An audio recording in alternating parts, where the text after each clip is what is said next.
कृष्णामुपाश्रितमस्य सजमिव नाम बलिं तनवै त्वरितं वितरे देशा तत्साहित्यादिजामलम्।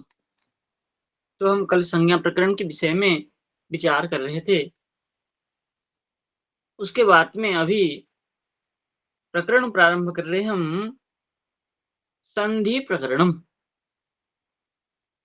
संधि प्रकरण, संधि में संधि का मतलब होता है योग करना, दो को जोड़ना ही संधि है।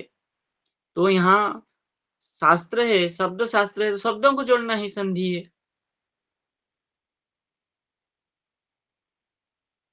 अब मंगलाचरण कर रहे हैं। यदिदं संधि निर्माणम वर्णानामारभे मुदा तेन मे कृष्ण पादाब्जे मनः संधि विधीयताम्।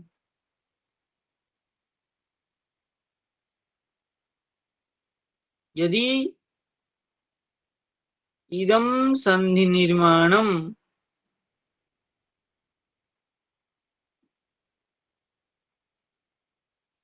मुदा आरभे, यदि इदं वर्णानां संधि निर्माणम मुदा आरभे, यदि यह वर्णों का संधि निर्माण जो कार्य है उसको मुदा आनंद से आरंभे, आरभे मतलब प्रारंभ करें, तेन उसके द्वारा क्या होगा? बोले मन क्या है? मैं मन, मैं मतलब मम मेरा मन, कृष्ण पादाब्जे संधि विधीयताम, उसके द्वारा मेरा मन श्री कृष्ण के चरणारविंद में, चरणारविंद में क्या होगा? संधि मतलब योग हो जाएगा। दो चीज को जोड़ना ही संधि है। तो यहाँ कह रहे हैं मन और श्री कृष्ण चरणारविंद के, चरणारविंद के में क्या हो जाएगा? योग हो जाएगा, मतलब उसी में लग जाएगा, मतलब संधि हो जाएगा। ऐसा मंगलाचरण, ये नमस्कारात्मक मंगलाचरण भी कह सकते हैं इसको, क्योंकि भगवान के चरणारविंद में मन को लगाना क्या है? नमस्कार ही है। इस प्रकार मंगलाचरण करते हुए कह रहे हैं संधि क्या है? बोले संधि एक पदे नित्यम, नित्यम धातुपसर्गयः अनित्यम सूत्र निर्देशे अन्यत्र चानित्यम इष्यते। रे एक पदे नित्यम संधि स्यात्, जहाँ एक पद हो वहाँ नित्य संधि है। और धातु उपसर्गयोः नित्य संधि, धातु और उपसर्ग में नित्य संधि हो जाती है। और सूत्र निर्देश अनित्यम संधि, सूत्र निर्देश के द्वारा अनित्य संधि मतलब विकल्प संधि कभी हो भी सकता है, नहीं भी हो सकता है। इस प्रकार सूत्र निर्देश से संधि होता है और अनित्य होता है। और अन्यत्र, इसके अतिरिक्त भी अनित्य संधि होती है। तो धातु उपसर्ग की संधि और एक पद में जो संधि है वो नित्य है। और इससे अतिरिक्त सूत्र निर्देश किया हुआ और अन्यत्र अनित्य संधि होती है। संधि नित्य संधि और अनित्य संधि। नित्य संधि एक पद में नित्य संधि होती है और धातु और उपसर्ग में नित्य संधि होती है। और सूत्र निर्देश के द्वारा अथवा अन्यत्र संधि अनित्य होती है। बोले ये जो हमने बताया है क्या है? बोले इसको परिभाषा कहते हैं। परिभाषित कर दिया है संधि कहाँ कहाँ होना है, कहाँ कहाँ नित्य होना है और कहाँ कहाँ अनित्य होना है, इसको परिभाषित किया है। इसी प्रकार जो नित्य अनित्य कार्य होता है उसको परिभाषा कहते हैं। परिभाषा क्या है? सूत्र बोले साच अनियम नियमकारिणी परिभाषा, जहाँ कोई नियम नहीं हो वहां नियम बना ले, उसी को क्या कहते हैं? परिभाषा सूत्र कहा जाता है। अब कह रहे हैं सर्व प्रकरण व्यापी वर्ण मात्र निमित्तक वारणो विकार संधि स्यात् विषयापेक्षकः क्वचित्। ऋहे सर्वप्रकरणे व्यापित्य सति वर्णमात्र निमित्तकत्वे सति वारणो विकारः विकारत्वं संधेः लक्षणम्। संधि किसको कहते हैं? संधि का लक्षण क्या है? बोले सर्व प्रकरण में संधि व्याप्त है। जहां जहां आपको कोई ना कोई वाक्य लिखा हुआ है संस्कृत में, वहां सर्व सकल प्रकरण में संधि विराजमान हो। संधि होगा तो कुछ ना कुछ शब्द होगा, वर्ण होगा। बोले वर्ण मात्र को निमित्त करके संधि होती है। तो वर्ण हो और कोई प्रकरण हो और क्या हो, बोले तब वर्णों की विकार हो, उसको संधि कहते हैं। संधि के द्वारा वर्ण का विकार हो जाता है। और ई था मिलकर के ए हो गया, वर्ण का विकार हो गया। ई था, ई का य हो गया, वर्ण का विकार हो गया।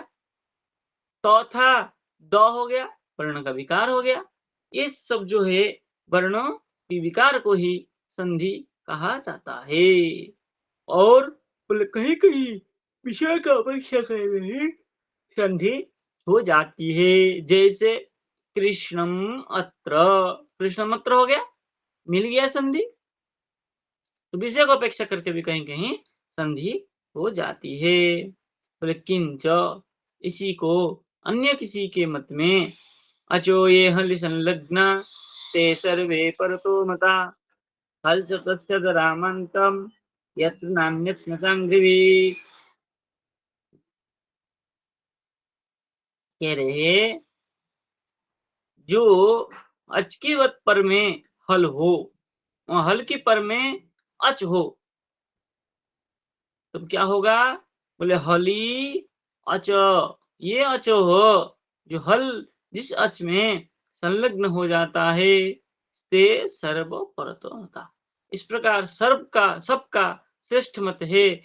यदि विष्णु जन के पर में सर्वेश्वर हो, तो सर्वेश्वर विष्णु जन क्या होता है? सर्वेश्वर में जाके मिल जाता है।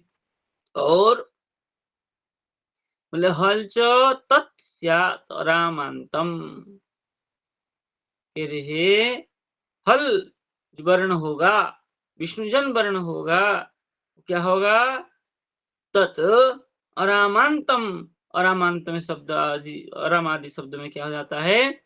मिल जाता है। किंतु यत्र न अन्य अच, यदि कोई अन्य अच न हो तब अंग्रहित मिलता है। यदि अन्य अच हो तब तो सूत्र निर्देश हो जाएगा।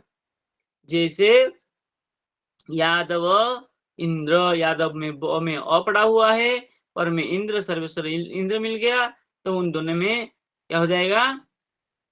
अद्वैमित्य ए हो जाएगा, यादवेंद्र, इस प्रकार कार्य होगा। तो जहां अन्य अच पर में न हो, पर में केवल हल हो व विष्णुजन हो, तब वो जाके संलग्न होता है। ये सबका ऐसा मत है।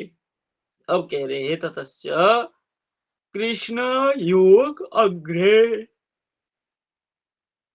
के रहे कृष्ण योग अग्रे। देखिए पर में सर्वेश्वर मिल गया हमको, कृष्ण में और राम पड़ा है, पर में सर्वेश्वर और मिल गया। अब इति स्थिते, ऐसे स्थिति में क्या संधि होगी?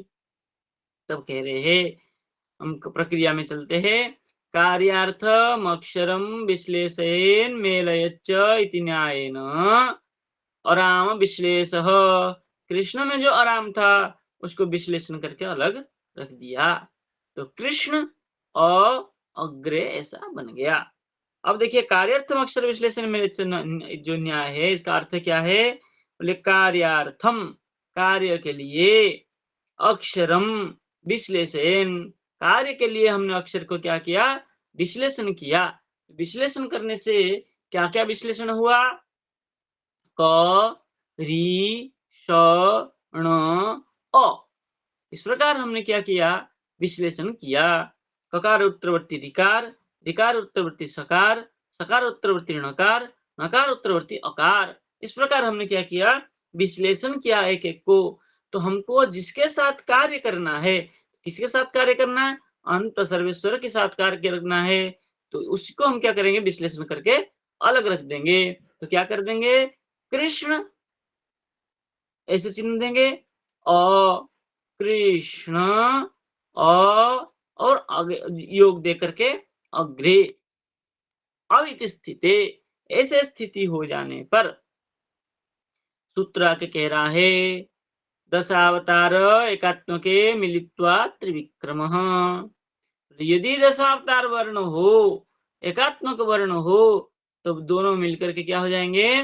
त्रिविक्रम हो जाएँगे।